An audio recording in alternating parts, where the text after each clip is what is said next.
All right, so in this session, we are going to look beyond the main texts to other significant textual elements that appear in manuscripts within the Islamic manuscript traditions. Some of these texts are provided in the course of the production of the copy. So in the course of the transcription, in the course of the collation and correction process, which I alluded to yesterday to distinguish from the actual assessment or analysis of the composition of the gatherings. And other texts are actually provided later. These can appear quite typically at the opening and the close of the volume, on otherwise blank in papers or folios potentially that are included in the opening and closing gatherings of the volume. They can appear at the opening and close of the text. So on the opening recto, typically there will be either a title piece of some kind, very rudimentary or otherwise. We've seen a few examples of this, or that actual page may be left blank in certain manuscripts. And this is the recto on which, of the opening folio, on the verso of which the text begins.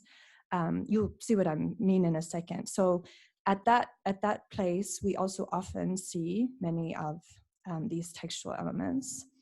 And then also we may see at the close of the text, where we may have a colophon, we may have some collation notes, we may have patronage statements, we may have other kinds of notes right at the close of the text.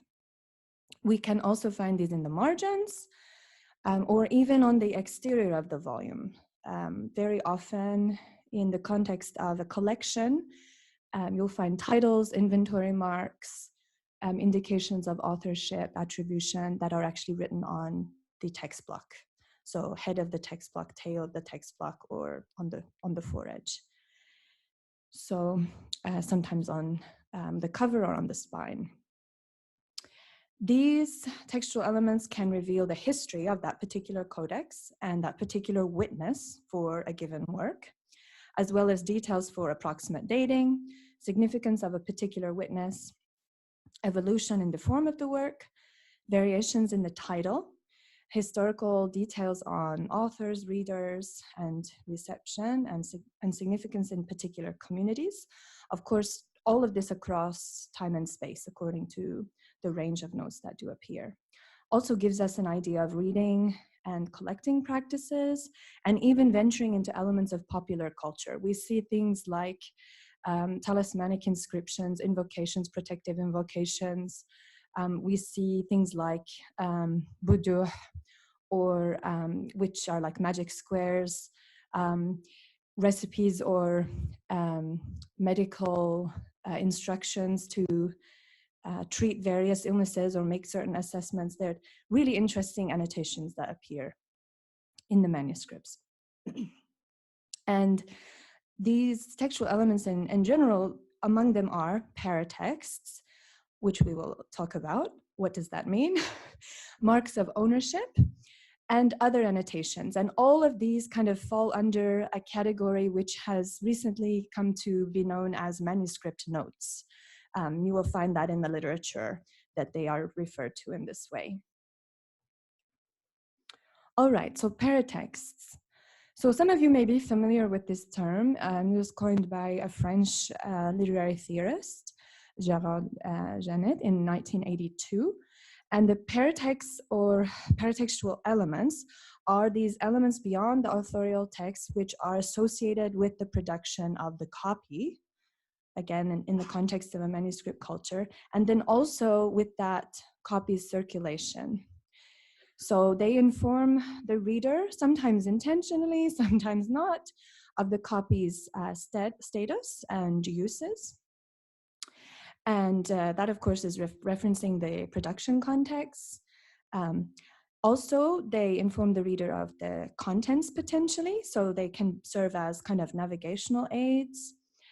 They inform of transmission and aspects of transmission potentially, And then the significance and standing. So you may have certain paratexts that are included because they indicate that this particular copy is in the hand of the author, for example, or taken from an exemplar that was in the hand of the author, or taken from an exemplar that was collated with a copy that was in the hand of the author, or taken from a copy that was produced in an audition in the presence of the author, et cetera, and so forth. Maybe that copy itself was actually produced in an audition where the author was present.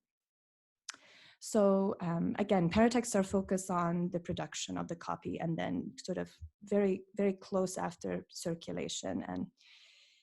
And you will often see lengthy marginalia, as we have already discussed. I hope this was clear from yesterday, but many of these are not exactly paratexts. So sometimes you will see marginalia as kind of treated as paratexts, but in this context, they are often more intended for consideration together with what appears in the central written area or the main text as a kind of companion text. And so really they're just a body, together they comprise a body of authorial text, and those marginalia are not necessarily paratexts.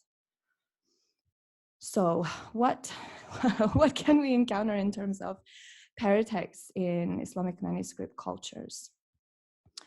Among those that you would typically encounter at the opening or the close of a volume or of a text in particular are things such as, and again, we're talking about paratexts in particular, contents lists or tables. So very early on, we find a contents list more in kind of contents arrangement, kind of, or table of contents you might find, not in a tabular format, but in a kind of running list. Eventually, we do see more of a jadwal or a tabular style. And we have some examples. We'll see what we have in this particular volume. Yes, even this has been ruled. So this is appearing at the opening of the volume and gives us detailed indication of the contents. And it is providing us information about where in the volume to locate these different sections or chapters. Abwab, each of them opens with bab. And this appears again at the beginning on folios that have actually been specially ruled for this purpose and prior to reaching the opening of the text itself. So that's just an example. So this is a kind of paratext. Then also, title pieces are another example. I have a couple here. These again can be very ornate or they can be relatively simple, but almost always, even the simple ones will incorporate some type of contrasting ink. Here is a finer example. This is for Diwan of Al-Mutanabbi. And so we have indication of the title and also of the author. And again, you notice where this appears. This is the recto of the opening folio, the verso of which has, the opening of the text. That's very typical placement for these title pieces. Here's another example, not quite as ornate.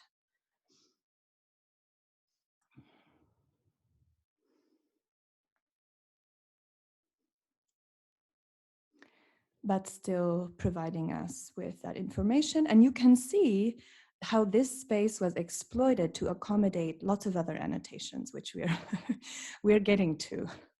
So this is very, very much a rich and interactive space within the manuscript, where you will find a tremendous wealth of source material in what is often very difficult handwriting. So keep that in mind. All right, patronage statements also. So this is an interesting 2-volume set, which we looked at yesterday because later on it received this kind of recovering treatment, probably to repair one of the volumes, and then in order to restore kind of or unify the visual appearance of the set, the same treatment was applied to the second volume. So when we look here, at this statement, going in and zoom in a little bit more.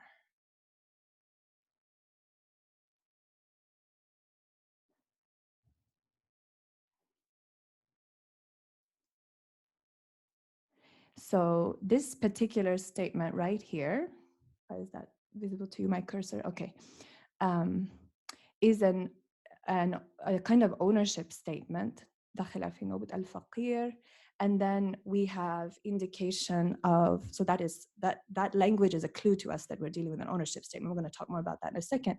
But what indicates to us that this is kind of patronage statement is this phrase here, بالاستكتاب, which means that this person kind of requested the production of this copy.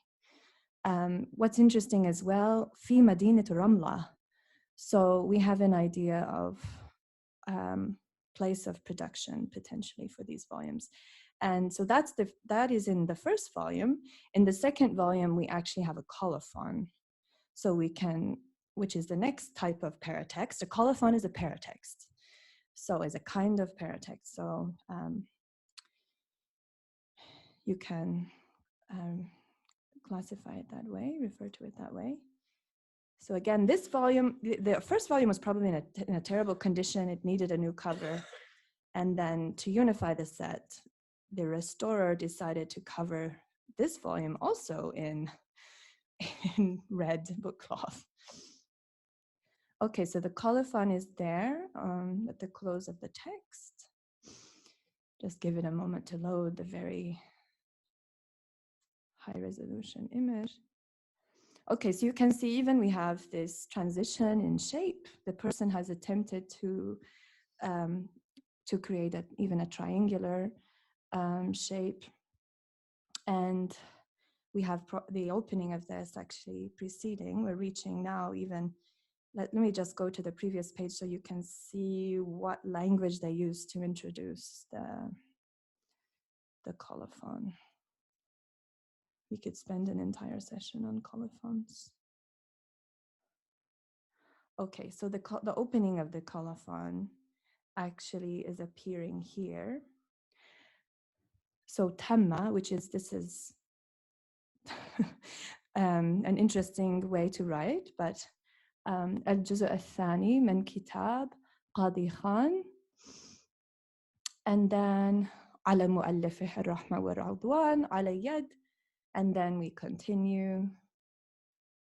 So tamma is a common phrase, but other kinds of phrases you encounter include, you might see the term al-faragh. You'll see, and for terms of references to the copying, naskh, istinsakh, and many other, tahrir, there are many other such terms, and wonderfully, of course, in Gatchik's Vademecum, he has many of these spelled out. So it continues here, eventually giving us the copyist's name, and then finally, العبد الفقير الحقير المعترف بالعجز والتقصير راجي رحمة ربه اللطيف الحنين المنان يوسف ابن الحج خبر بن الحج محمد البقاني والحنبلي مذهبا غفر الله له ولوالديه ولمن قرأ ونظر فيه ودعا له ولوالديه بالمغفرة ولجميع المسلمين آمين آمين آمين. وصلى الله على سيدنا محمد وآله وصحبه وسلم. So finally he gives us وذلك في, and then and then we have the possibility of working out the date. So it looks like in this case, let's see, what are we looking at? I wonder, let's see what we have read, how we have read this earlier.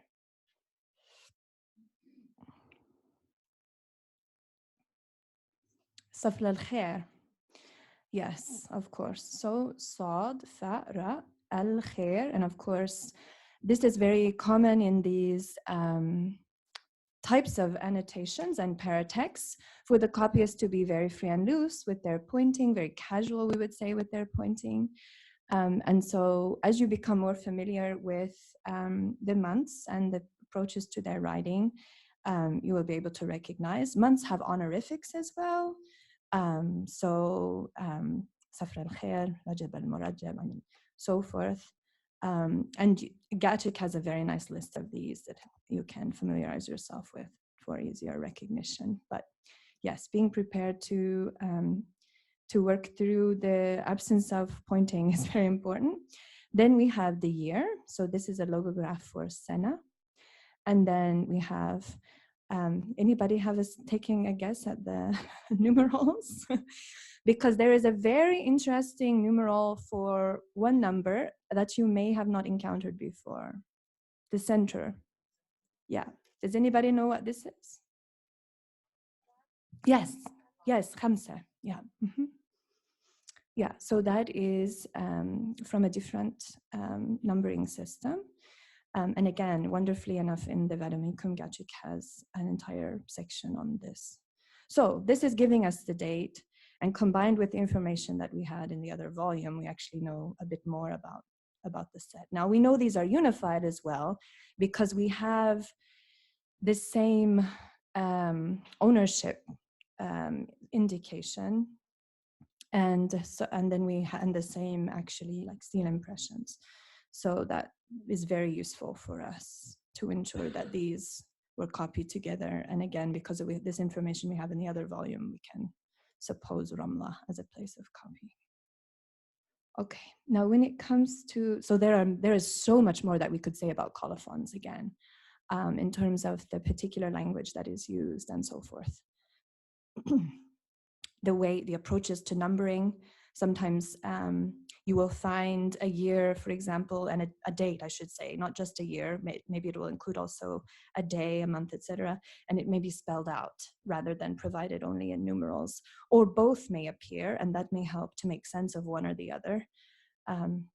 And then, of course, again, you have these standard kind of self-deprecating statements related to the copyist when they are actually identifying themselves.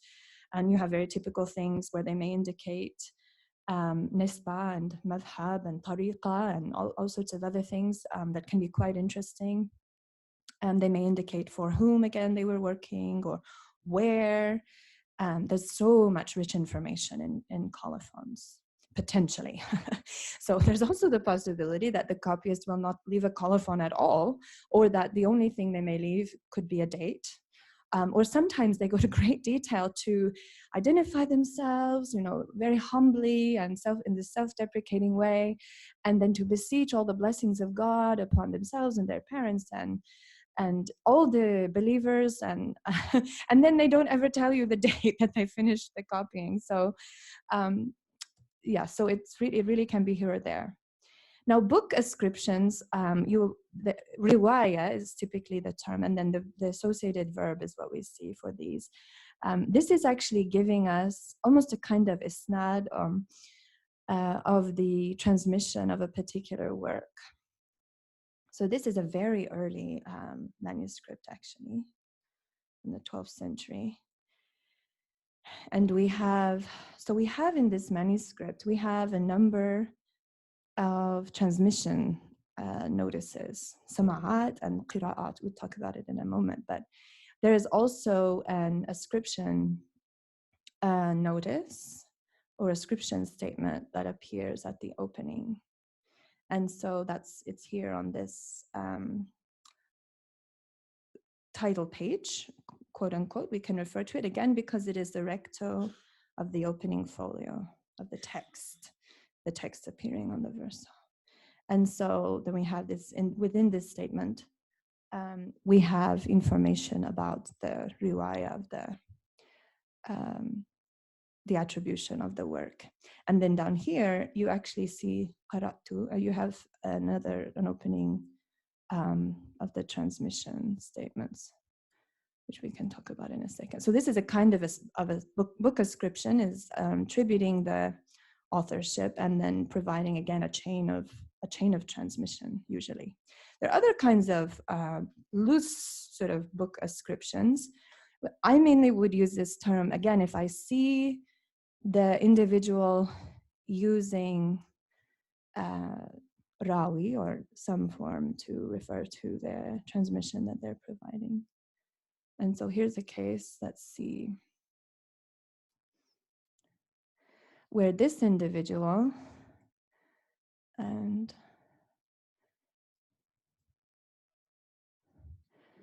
this individual has indicated that, you get to see all of the typos in the records, that they have received this, they have transmitted the work, having received it by authoritative transmission from An Jiddi, he says, and identifies who that is, who actually himself received it from this other Ahmad al-Attar, who supposedly received it from the author. But because he uses here Arwi, so we consider it a riwayah. So let's see, this should be accompanying the colophon. Again, for the colophon, we have very characteristic triangular shape, tammat, ala. Now, when you see alif maqsura pointed as ya, that is paleographic characteristic that is often associated with Egyptian transcription. In any case, على يد أفقر العباد وأحوجهم إلى الملك الكريم الجواد سليم سبت الشيخ عبد الرحمن الطيبي. So he felt it important enough, his relationship with his grandfather was important enough for him to reference the fact that he was his grandson. And he goes on and on in the colophon, these standard formulas. And then you find this note here on an angle. And if we rotate this, it's a little bit easier to read. أريح الكتاب عن جدي عن أحمد العطار عن المؤلف وأنا الفقير سليم الطيبي. So, or الطيبي, however he may have repronounced it. This is another thing. There are going to be possible variants in terms of reading. الطيبي, الطيبي. Some will be more probable than others in certain contexts. So it's always important to keep that in mind and to be sort of very open and expansive in your readings, and always invite additional possibilities. The other thing I will say about this, again, that we're entering, I think Luke alluded to this, we're entering some more challenging territory. Many of these annotations are extremely difficult to make out. Because of how unpointed they are, how casually the annotators are actually transcribing. And so just be very patient and perseverant. And we tend to say, like, if you spend a moment, take some time away. One of my colleagues likes to, and then return to it and take another look. One of my colleagues likes to print a photograph or print a reproduction, hang on the wall beside his bed, so that each morning when he wakes up and looks at it, maybe he'll see some new dimension that will become clear. And it's really remarkable over time what may eventually become apparent to you, but some of them are really difficult. Okay, transmission statements or certificates. So these include things we refer to as sama'at or qira'at or ijazat. You can see, for example, audition statements in this copy of a portion of the Sunan of Abu Dawud.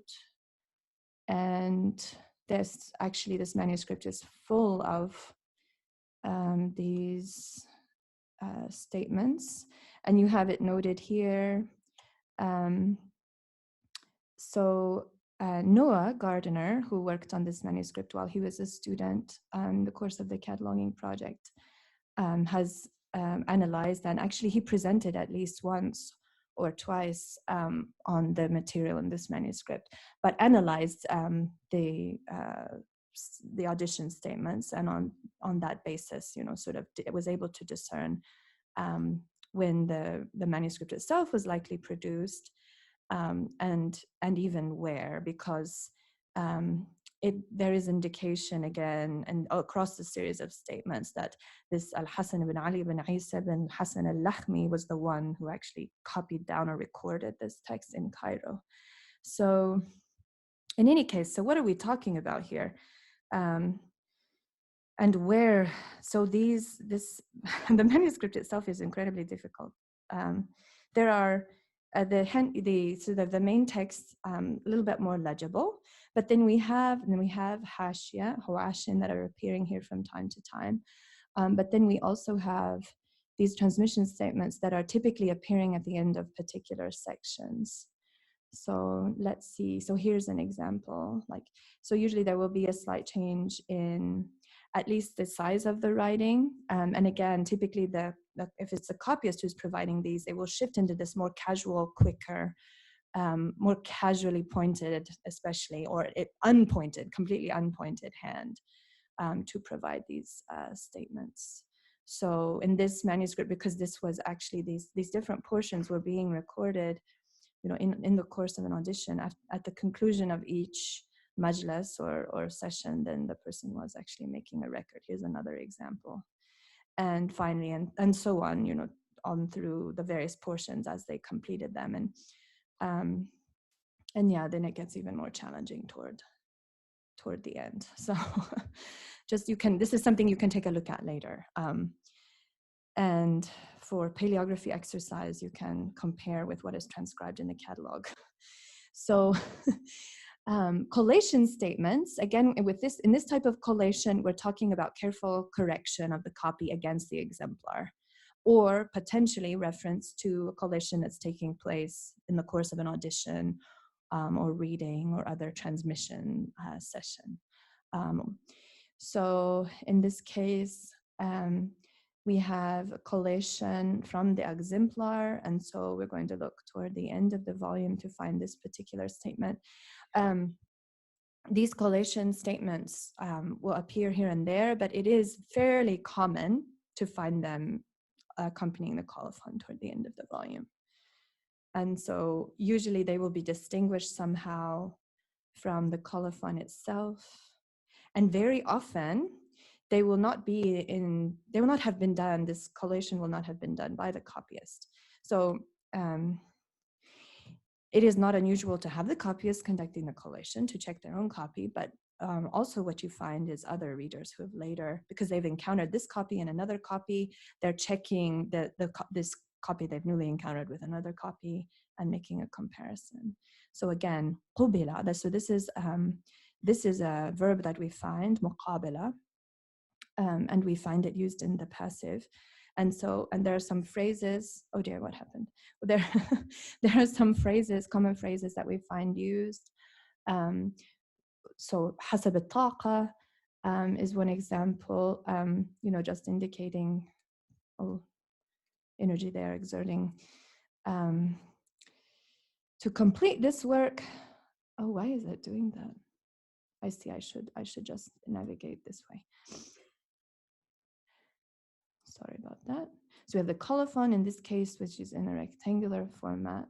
تم حفظ الكتاب على يد محمد بن بكر, etc., etc. And then we have the date also here. It looks like سنة 16 و700. Yeah, so sin ba ain mi'a. Okay, and tisa and seba can be a little bit tricky, but here the copyist very nicely provided us with this denticle for even though it's unpointed, we're seeing a dramatic placement there. And then we have the collation statement here, that's giving us information about حسب الطاقة والاجتهاد في مجالس, and even giving a win, the last one. So في مجال, again, and in the particular sessions, again, he's going on to give us a little more detail here, but this context of audition sessions, reading sessions, study sessions, this should be something that you endeavor to familiarize yourself more with, because it is very common for transmission and for, again, if this particular individual was checking a copy with a reading that was taking place in another context, then that would be very crucial. They could potentially discern variants and so forth. And there is indication throughout the volume, these what we call marks of collation that show up, indicating that they were working through the entire volume. Okay, then there's something called, has anyone heard of taqarib or taqriz or taqriz? Yeah. So we find those as well. Sometimes they're highly formalized and they're presented in a really elegant format. Like this is an example. At the conclusion of this volume, you have a whole section dedicated to presentation of these.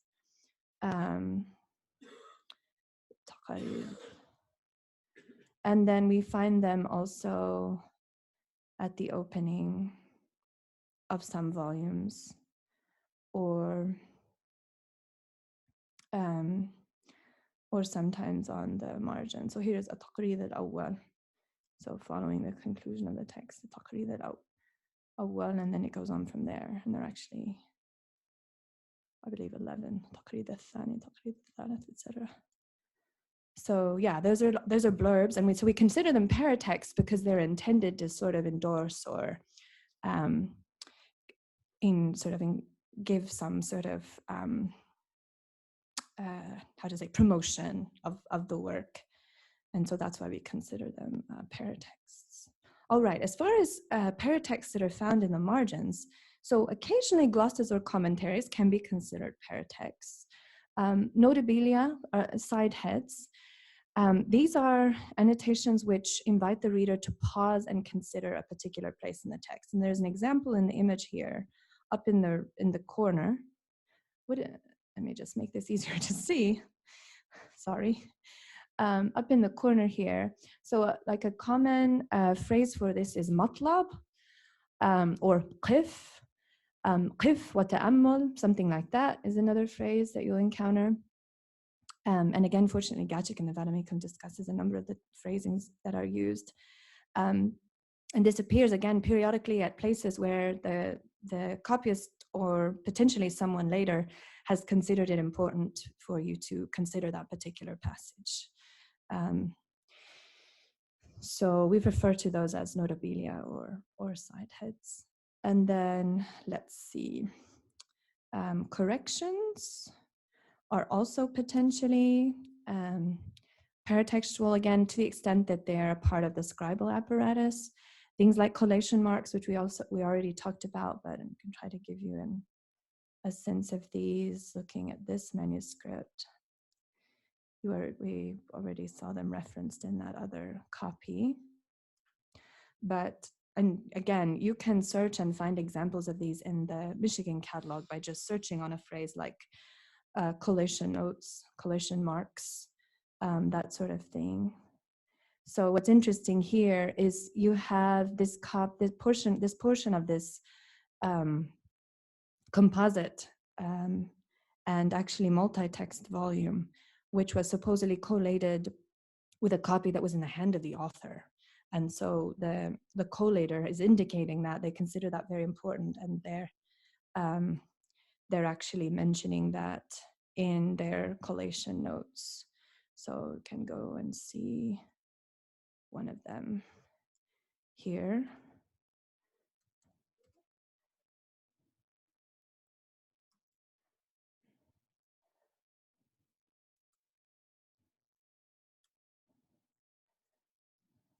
So it's a portion, you can see, hopefully you could see that there's a transition even in the paper type. And then, let's see.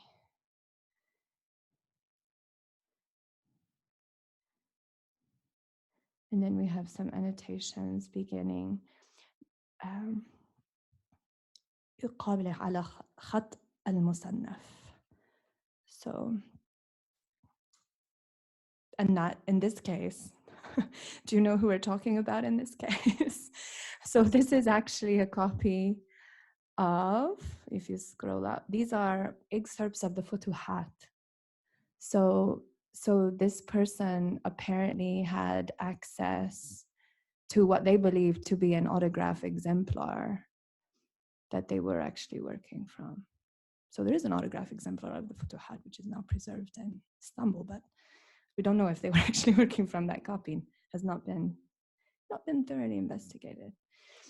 Anyway, so other kinds of paratexts, indications of order or arrangement and extent, so things that we already talked about, like the catchwords or the quire numbering, foliation, pagination, that sort of thing. All these other elements that may have something to do with scribal apparatus. You can see another kind of abbreviated collation mark here. Balagha muqabalatan is another like very common phrase, because balagha meaning that you kind of reach this stage in the process of collation. And then here again, ala khatt al-musannaf. So this person is that is very important information. This is another reason that we consider it a paratext. They're trying to communicate to you the significance of this copy and the significance of the collation that they were doing. So they include this information about the fact that they were working from an exemplar in the hand of the author. Okay, so these are paratexts. Okay, so what distinguishes paratexts from, other kinds of notes? That may still be, hopefully that's a little bit clearer to you now, but as far as ownership is concerned, I do prefer to treat it just a little bit differently. And just because as a body it is so rich kind of in and of itself. So there are many different types of ownership that we encounter. These also typically appear at the opening or the close of the volume, but they can also appear at intervals in the margins, because especially where you have maybe illustrations included, the individual, particularly if they are responsible for the care of an endowed collection or waqf collection, they want to be sure that no folios are removed, or that it remains kind of coherent and complete, the copy. So they may be careful to actually write something like waqf in the margins throughout the volume, or maybe to include a stamp or some other representative information like throughout. So you have an example of that in this manuscript. I've just noticed the time, so I'm going to try to move a little more quickly. Mainly, these are going to be subsequent to any patronage statements that are contemporary with the production of the copy. So if a particular individual commissioned the copy, that would have taken place at the production. Those are also owner's marks, of course, but a lot of times what we find, because we don't often have necessarily a distinct statement of patronage, then we're talking about this subsequent ownership. Usually the owner's marks are in the form of inscribed statements or notes. They can be more or less detailed. They can be personal, or again, they can be on behalf of a collector or on behalf of an endowed collection or waqf. And you might find a waqfiyya, like a full statement of that endowment and what it contained, and mention of the titles and so forth. And sometimes some of these statements will actually be for the purposes of inspection or valuation when a copy is entering a collection.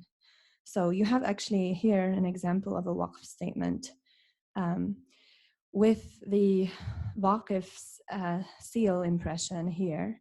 And I hope you can recognize what this is. This is actually a contents listing that's also there.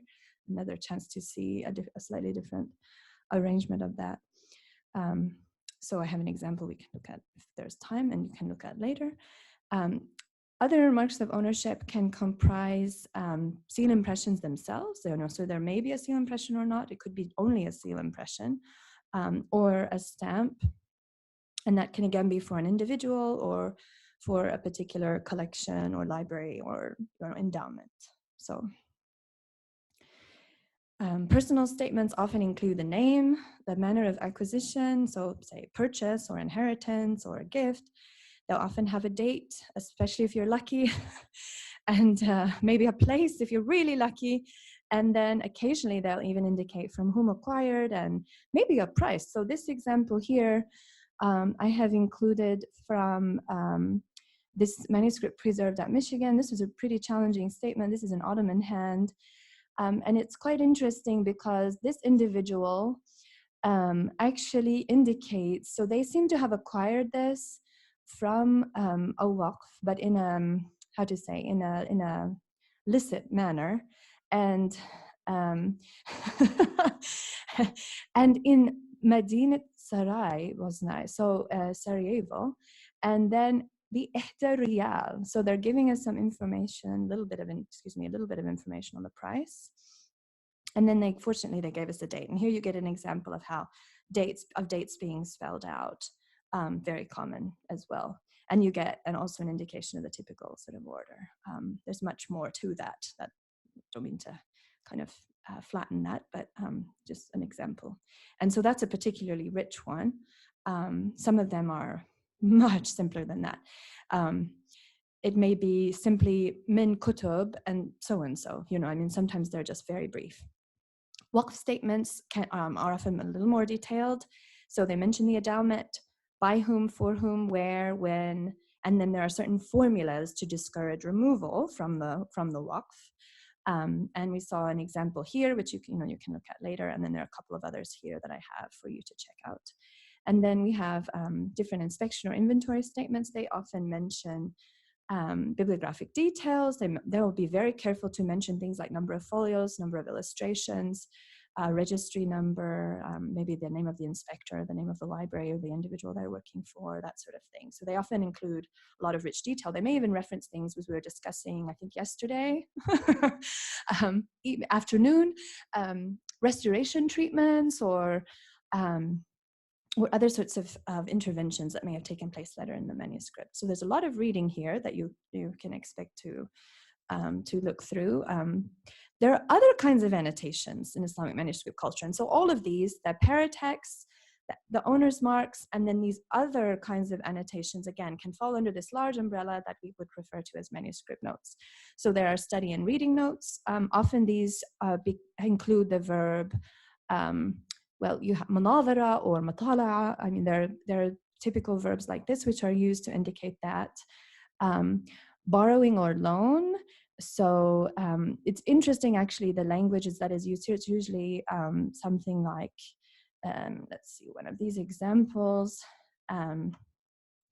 These can be kind of tricky. Getting a sense of who is borrowing from whom can sometimes be a little bit uncertain.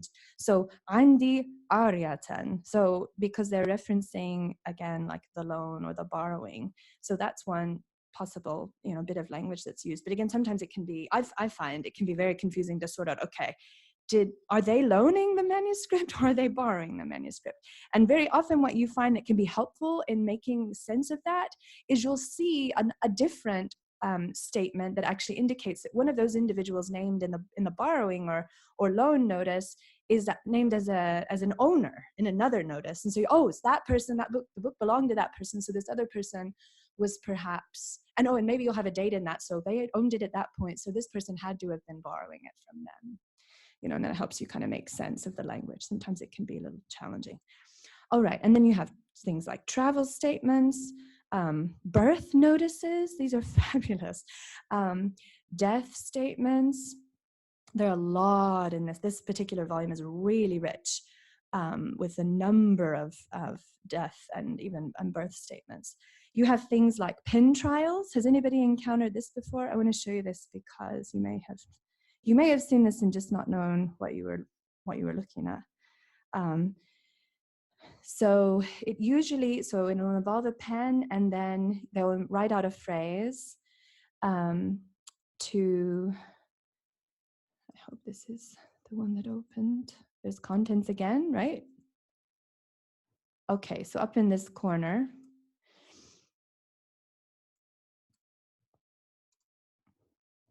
so usually tajriba is the term that is used for these pen trials. Tajribat al-murakkab, this is a word for ink. Ala al-qirtas. So that is an example of a pen trial. Sometimes they'll do for the red ink when they're transitioning from one ink to the other. That's not that uncommon. Here they did it twice. There's another tajriba al-murakkab, alhamdulillah. Alhamdulillah. you know, they're just trying to get the ink out of the pen, make sure it's flowing properly. Okay, and then you have these, what I alluded to before, these kind of potent formulas for healing, making medical determinations, for example, to determine whether or not a woman who's pregnant is carrying a boy or a girl, how to get rid of lice, etc. Oh, how to ease, one of these, how to ease the suffering of a woman who's in the throes of labor, like how to make that a little easier. And then protective devices. So I don't know if you're familiar with the formula Ya Kabikaj or Ya Keikataj, but this protective formula you encounter quite often. There are other such invocations that appear. Seal of Solomon, Al-Ism al-Azam, that may be something that some of you may have heard of or encountered, and so forth and so on. So I don't know if we have time at this point. I wanted to point out a few things that are in the manuscripts here. Okay, so here's an example where we have several seal impressions. We have some ownership statements, pretty detailed. Fortunately, in at least one case, we have a date. All right, and again, at the opening of the volume, so on the verso of the opening folio, excuse me, on the recto of the opening folio, the verso of which has the opening. All right.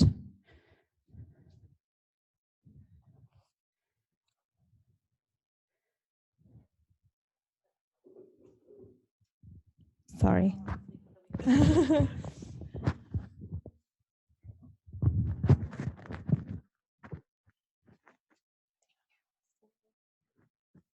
All right. Okay. So here up here, قد دخل في الملك. So mulk, malik, tamalluk. I mean, these are actually referred to. They tend to be as like tamallukat. So or ars in Persian. So here's another example, and we have a nice date there at the end. Again, this is an Ottoman hand. And then we have another example, a little more detail. So get the idea.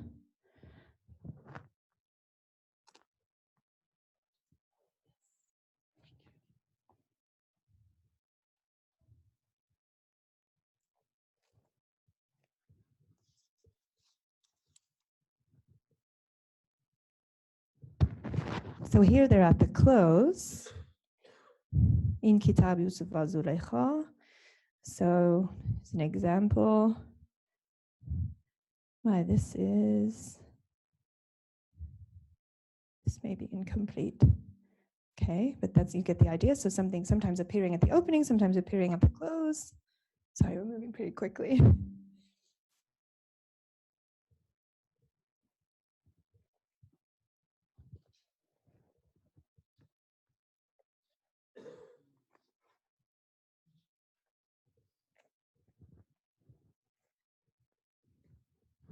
Yeah, and here's a series, an instance where, you know, we have several.